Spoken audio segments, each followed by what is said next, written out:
Telangana pulse ఇవాళ తెలియబోతోంది. అంటే కొద్ది రోజుల క్రితం జరిగిన గ్రామ పంచాయతీ ఎన్నికల్లో చాలా స్పష్టంగా అధికార కాంగ్రెస్ వైపు, ప్రభుత్వంలో ఉన్న పార్టీ వైపు పల్లె ప్రజలున్నారని మనం మాట్లాడుకున్నాం.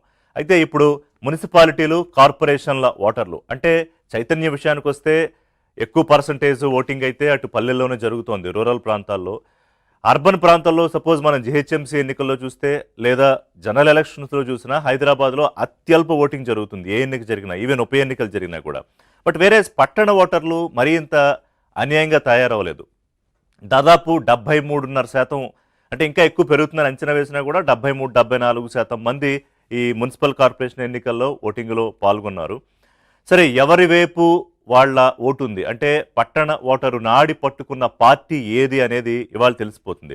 కానీ ఎన్నిక ఈవీఎం మీద జరగలేదు కాబట్టి, పోలింగ్ ఇది బ్యాలెట్ పద్ధతిలో జరిగిన పోలింగ్ కాబట్టి కొంత ఫలితం రావడానికి సమయం పడుతుంది. ఎందుకంటే దానికి చాలా ప్రొసీజర్ ఉంటుంది. బ్యాలెట్లన్నీ ముందు బండిల్స్ చేయాలి, తర్వాత టేబుల్స్ వారీగా దాన్ని డిస్ట్రిబ్యూట్ చేయడము, ఒక్కొక్క రౌండ్ పూర్తయిన తర్వాత ఏజెంట్తో సంతకాలు పెట్టించుకోవడం, ఇవన్నీ జరుగుతాయి. బట్ వీళ్ళని త్వరగానే వచ్చే అవకాశం ఉంటుంది. మొదటి ఫలితం 10 గంటలకి వచ్చే అవకాశం ఉందని తెలుస్తోంది. కరీంనగర్ కార్పొరేషన్కి సంబంధించి మొదటి ఫలితం వస్తుంది.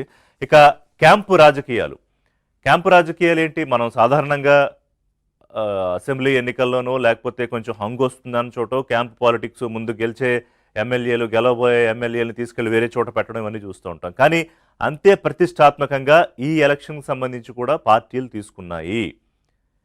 ముఖ్యంగా బీజేపీ తన క్యాంపు రాజకీయాలను మొదలుపెట్టింది, అఫ్కోర్స్ బీఆర్ఎస్ కూడా. అయితే బీజేపీ రాష్ట్రాలు దాటించేసింది.